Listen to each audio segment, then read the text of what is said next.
Sean here with BaseMint Comics. It is Wednesday, February 18th. It's new comic book day. Sadly, we were not able to get a bike ride in today. It is Ash Wednesday. This morning, it was raining all day. I was busy at work. And we got, I enrolled Henry in preschool in the fall. So I was busy running around, taking care of all of that and getting that ready. And then why this is so late is because, it's Ash Wednesday, so there was a church service and all that sort of stuff. So super late, no bike ride. It was kind of a bummer because it was actually for like a couple hours, a pretty nice day. But we made up for it by celebrating the little dude's enrollment into preschool with chili dogs, chocolate shakes, and a trip to the comic book store. So, yeah, we had to take the stupid car, but, chili dogs and chocolate shakes. Who cares? So anyways, we're going to cut to that, and then I'll be back with last week's books, this week's books, and, a lesson in patience.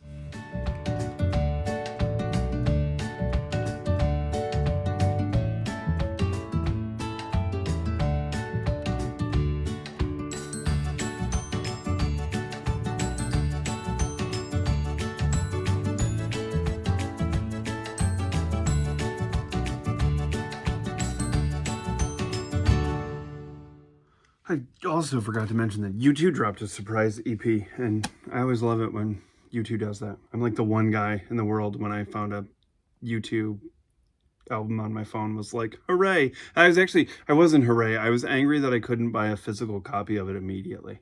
They're my favorite band. Okay, so last week's books. It was a light week. There were only 3 that I picked up, and my favorite was Cyclops. Was not a hard call. I'm a big X-Men guy. I love Cyclops. In this one, it's like a typical, the setup is exactly what you would expect. It's like Cyclops he rescues some of the other teammates from an AIM installation, shows off cool things with his powers. Then we cut to him getting some type of message from the orphanage that he grew up in. He goes there. As he's flying back, some Reavers that are brought into this, like Donald Pierce is going to be one of the bad guys, and he's creating a new group of Reavers. They're clearly like tracking down some mutants. Cyclops flies over the area that they're at. They shoot him down, and shockingly, his visor breaks. It's a Cyclops story. So it was good. I enjoyed it.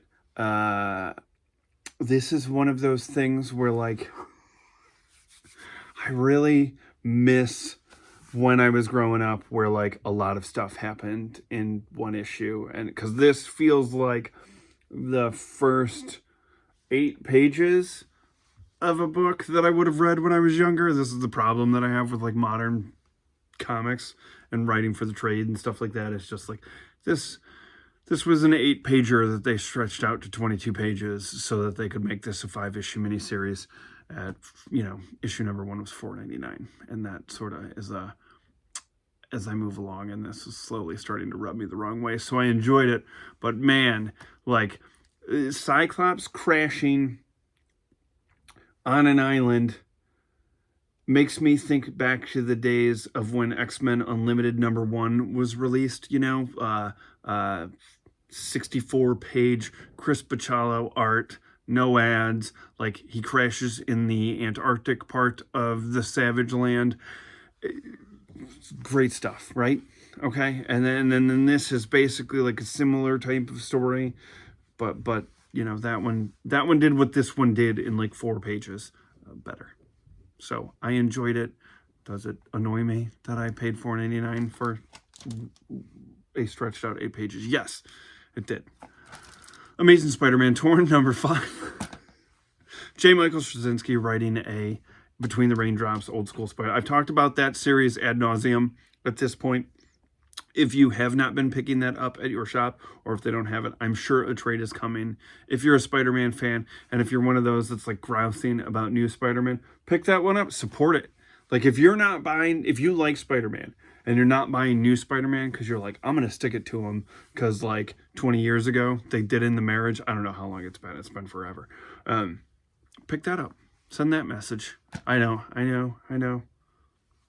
You've got your precious Ultimate Spider-Man for like a couple weeks, I think, maybe, before something happens. I don't know. I stopped reading at like issue 13 or 14, I think. Not because I didn't like it. I liked it a lot. But I was like, this is a Hickman story. It's going to read better when it's all collected, so I'll just wait.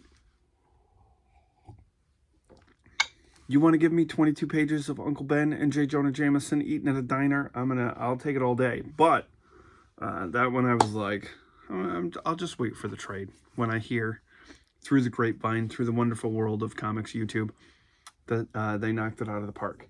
And then I'll go and I'll get a trade. Because that's what they make us do. They make us wait for trades. Black Cat number 7. MJ's Venom. Why? So there's that. I don't know why. I have no idea why. But I will tell you this. Maybe I'm part of the problem. Because when I was filling out my pull list, the previews catalog to give into my shop so that I know that when I go in there on Wednesdays, they're going to have what I want. I had to tick off a couple Venom issues because it ties into because I'm reading Amazing Spider-Man and I'm a sucker. Sucker. So, that is last week's books. They were good. I enjoyed that Black Cat issue. I liked seeing Mary Jane, but I was just like, I don't care that she's Venom. That's dumb. That is dumb. A character who is historically traumatized as Venom, like by the Venom symbiote, would not... Anyways, I just read the stuff. I don't make the decisions. Daredevil and Punisher number 4. I've been enjoying this way more than I enjoyed the last Daredevil series, which I threw in the towel on. Because I stuck around until there were like 3 issues left. And I was like, I'm not finishing this. I'm just not. I'll just wait. And I'm excited for Daredevil number 1. I'm looking forward to that one. But this has been nice to like bridge the gap. And I'm not really a Punisher guy. Like I've never really, I've never read much of that character's solo series, just appearances and other things. Occasionally I've like dipped my toe in. I know there's a Punisher War Journal. This is random. There's a Punisher War Journal issue where it's like all the bad... It's like during Civil War. I think it was written by Matt Fraction, and it's during Civil War, and there's like a funeral. It's like... It might be Stiltman's funeral, which is a bum out. And it was a great issue. I loved that. So I don't want it to seem like I'm slagging off Frank Castle. That issue, top notch. And I've got the original miniseries, which I've never read, coming up in Cornerbox Classics. I think next year. Not like next year our time, but like next year in Marvel's time. You get it. Doctor Strange, number 453. I really dug the idea post One World Under Doom to have Doctor Strange be like the Asgardian Sorcerer Supreme, and thought that was super fun. The one drawback for this issue, for this series for me so far, is the art. Ivan Fiorelli, maybe? I don't know. I'm really bad at that. It's good, but it's very like everybody's pointy. Everybody's pointy, and it's cartoony, and it's just sort of like, I don't know.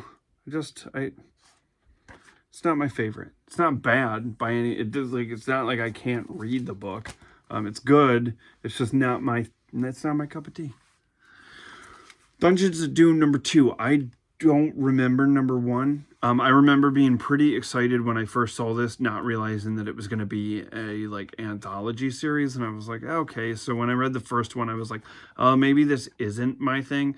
Philip Kennedy Johnson and Benjamin Percy. I'm more familiar with Benjamin Percy than I am Philip Kennedy Johnson. I think I've talked about. I just looked. It's $5.99. What a crime! That makes me mad. I better love this. That's all. Next week on Wednesday, I better come back and be like, this Greatest thing I've ever, $5.99. I'm mad at myself now. I'm not even mad at Marvel, because like I'm the one who paid it. That's tough. That is tough. 1776, number 4. This is why reading solicitations helps. And it's something that I really don't do anymore because I'm tired of everyone. Like, there was that string of years where Marvel was just like, Tuesday night, we're going to have a USA Today article about how Captain America dies. So I was sort of like, I just got to stop. I just got to like look at a cover and be like, oh, that looks interesting. And number 1 had Cyclops on it. So I was like, I'm a sucker for Cyclops. Obviously, his solo miniseries was my pick of last week. And he was on the cover. I swear to God, he was on the cover. It's filed away in the Avengers miniseries box, and I don't want to stop the camera and walk all the way over there. I swear, he's on there. If he's not, I'll eat the issue. But I signed up for this because I was like, oh, there will be a time display Cyclops in it with Captain America. That'll be interesting. 2 expert tacticians kind of, vying for the leadership role. That'll be interesting.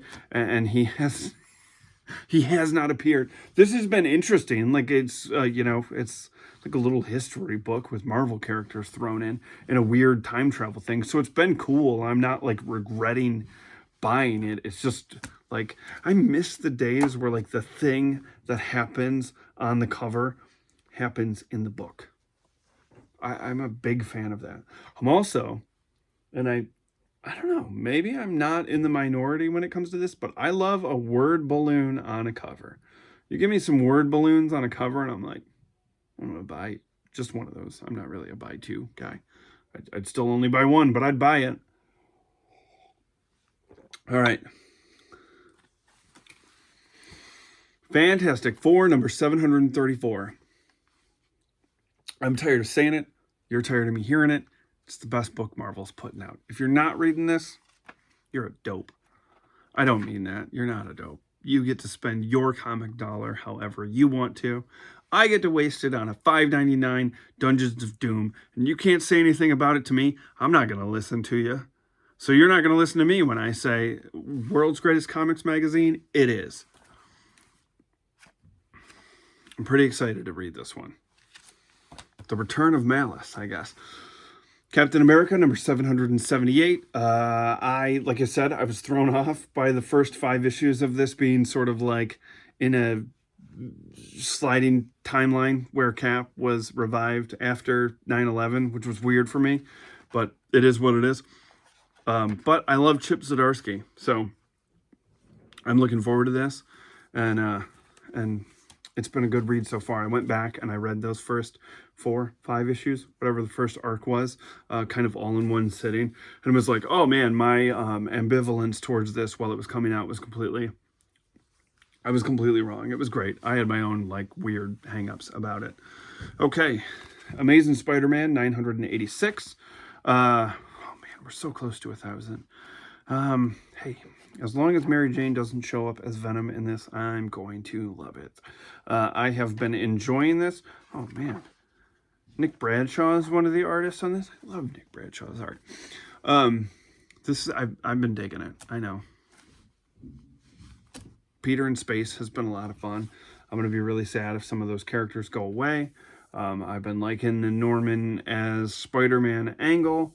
I've been enjoying the space stuff a little bit more, but this has been a blast, and I'm finally looking forward to it kind of like getting to the Hellgate thing and seeing where it goes next.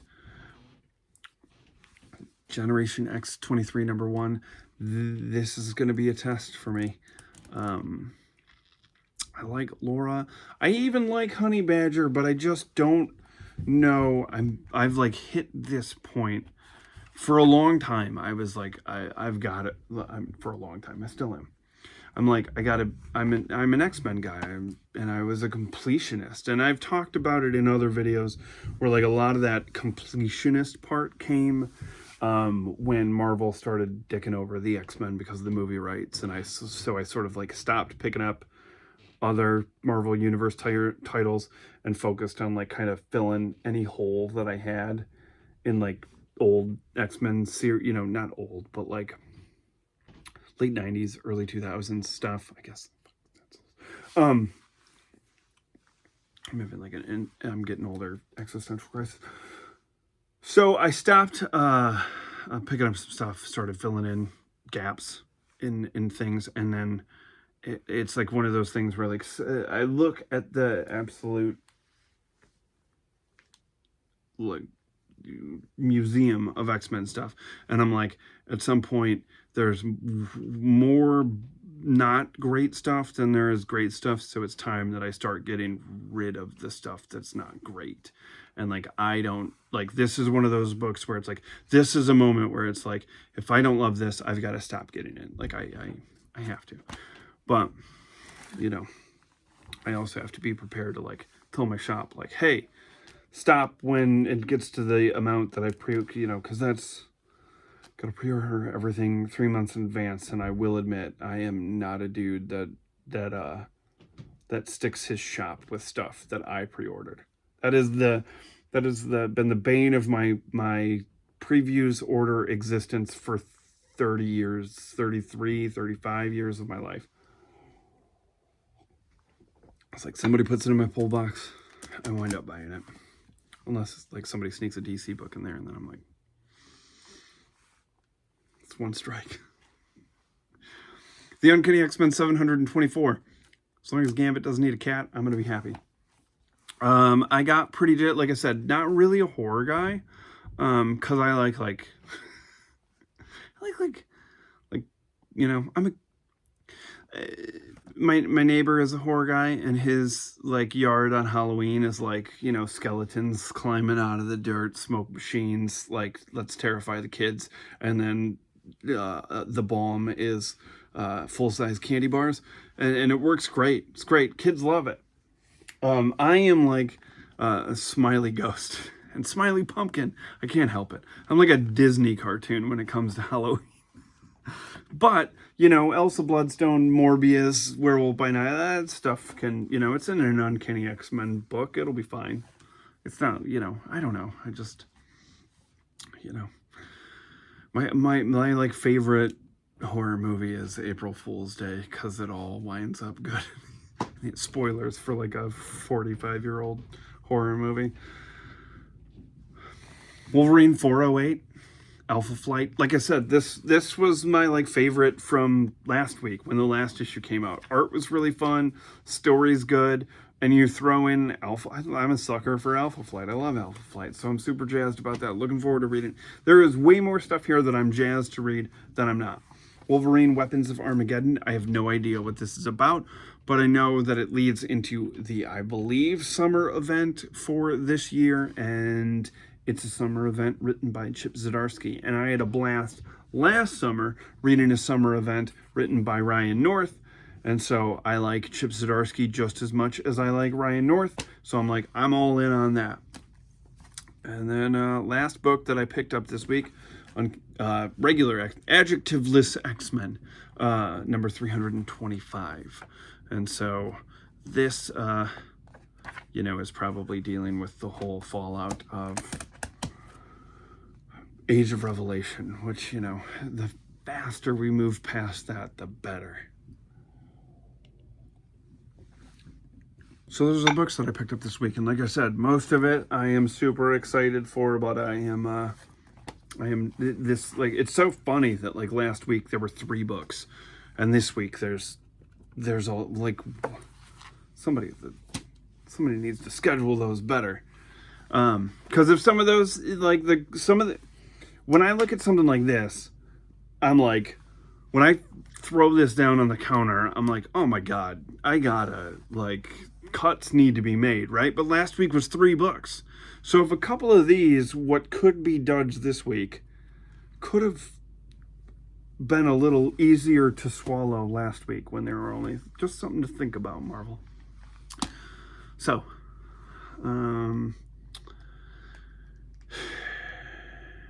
speaking of patience, like a lesson in patience. Okay, so I talked a little bit about was the book where I mentioned, like, see, now I don't even remember, like, reading it at the right time.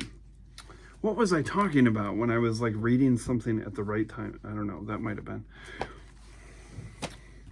I'm going off the rails here. Okay, so, years back, I purchased this Amazing Spider-Man Human Torch. And I mean years, like 15, 16 years ago, I bought this. And this, it was like recommended to me. And I always get a little, like, I'm going to be completely honest, I don't like it. I like it when people recommend me comics, and I like it when they recommend movies, and I like it when they recommend music. I love being recommended things that people enjoy. What I do not like is people expecting me to immediately hop to it. Like, if they suggest an album, I feel like I got to listen to it that day, and it's like, I might not be in the mood for that type of album, music, whatever, okay? Or if they recommend a movie and they're like, you gotta watch this movie, I might not be in the mood. And the best example that I can possibly give for this is I had never read Craven's Last Hunt. And everybody was like, oh, you've never read Craven's Last Hunt? You have to read Craven's Last Hunt. So I went out, bought a hardcover of Craven's Last Hunt, and I read it on like a 90-degree sunny summer day. What a stupid move. Like, what a stupid move. And I've been like, I didn't really, so like, people talk about Craven's Last Hunt, and everybody, anytime anybody brings it up around me, I'm like, And the problem is that I read it, like, dude, the vibe of that story is not read this on a sunny July day, you maroon. So, I don't, like, I get,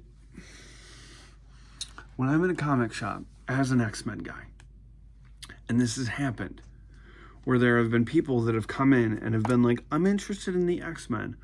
What should I read? And some rube throws out the Dark Phoenix Saga. That makes my blood boil. Like, do you know how much build-up?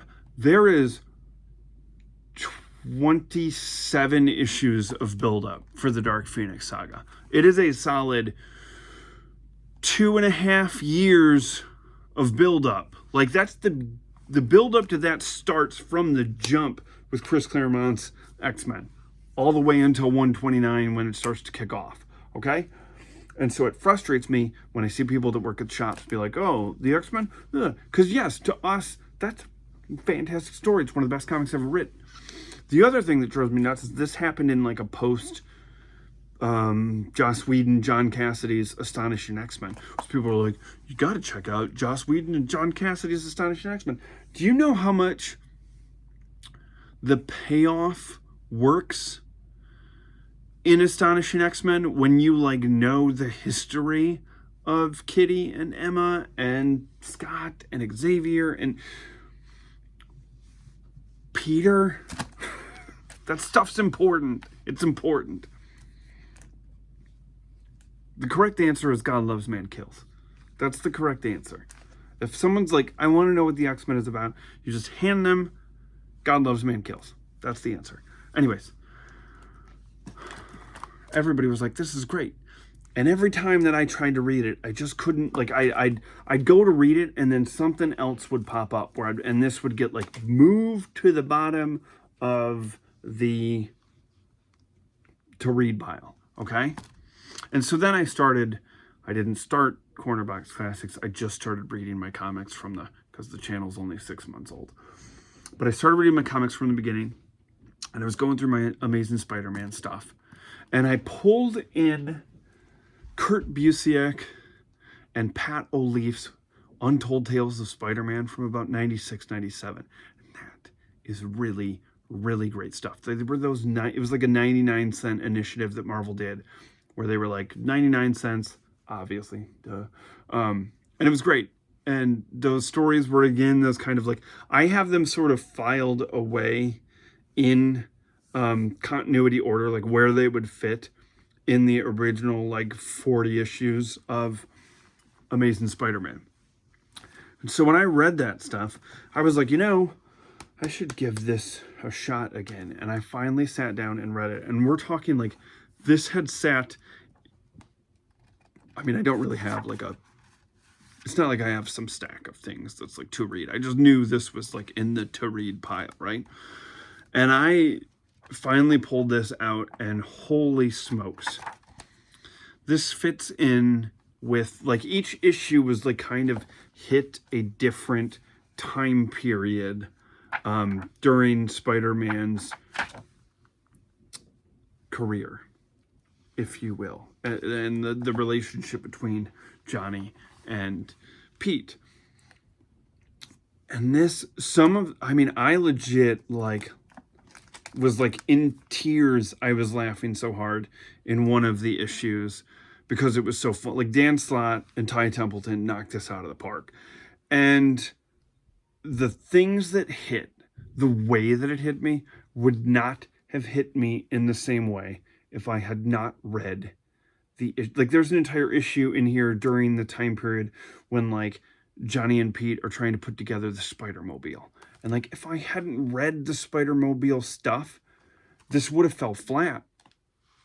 So my point is that, like, don't rush your comics. Sometimes you read them when you read them, when you know, need to get them, you know? Like, I'm looking forward to reading Craven's Last Hunt in Corner Box Classics, in continuity, and making sure that I pick a dreary night with the correct mood. Not on a beach somewhere reading about Spider-Man being buried alive like a dope. I should have known. So, we're going to leave it at, it's not that I didn't like Craven's Last Hunt. It's just the vibe did not match, and I'm looking forward to reading it. Like, I always read Doctor Strange and Doctor Doom Triumph and Torment during the fall. Like, you know, I got a fire pit in the backyard. I do the whole thing, read the thing. The vibe fits perfectly. You know, there's some comics that are straight up summer comics where you got to read them like they're a big, dumb action movie in the middle of July. And, you know, Craven's Last Hunt, I imagine, deserves a rainy night. So there is that. I don't know. This one is one of those books that just, like, anytime that someone, like, you just, sometimes knowing the history of what goes into, like, this is great, but if I were to just hand someone this with no knowledge of some 60s Spider-Man, I don't think it would hit as hard. And, like, you know, yeah, you get it. Shouldn't recommend. If you're recommending the X-Men to someone, recommend God Loves Man Kills. Don't recommend the Dark Phoenix saga, because there's so much buildup, and that's a part of the payoff. Settle. It's like the little guy. You think I'm up there trying to get him to watch Star Wars at 3? No, I'm not. And I'm not going to film it when I do it either. That was mean. Reaction videos are fine. Anyways, I'm in a mood. It's the fact that that the little guy is going, oh yeah. With him signed up for preschool, normally I try to get these things out on Wednesday. This was the other part of the lesson and patience thing. I've been doing my best to try to make sure that these get out on Wednesdays. But I imagine the plan is that I'm going to be picking it up from school and then biking up to the shop. And that's the plan. That's what my plan is. But if these wind up coming up on if it's New Comic Book Thursday for me, it's more important that I bike with him to the shop and he runs around the shop than it is me being like, I picked up Daredevil and Punisher #4 on Wednesday. Just so you know. So that's the plan. I'm sticking with the Wednesday thing, but if it's ever a little late, it's because we were doing something kick-ass, and I hope you were too. So that is it. Corner Box Classics this week. There's a tie-in to Craven's Last Hunt because I read Captain America 272 last night. It was the first appearance of Vermin, and I was like, I hate this. I hate this character. I hate him. Anyways, that's that. This has been New Comic Book Wednesday. if you're a fan, go listen to that new U2 EP. It's good. And yeah, I hope you enjoy your new comics as much as I am going to enjoy reading this issue of Fantastic Four. It's going to be a blast. All right, I'll see you in a couple days. Thanks for watching, and sorry we didn't get to take a ride this week. Bye.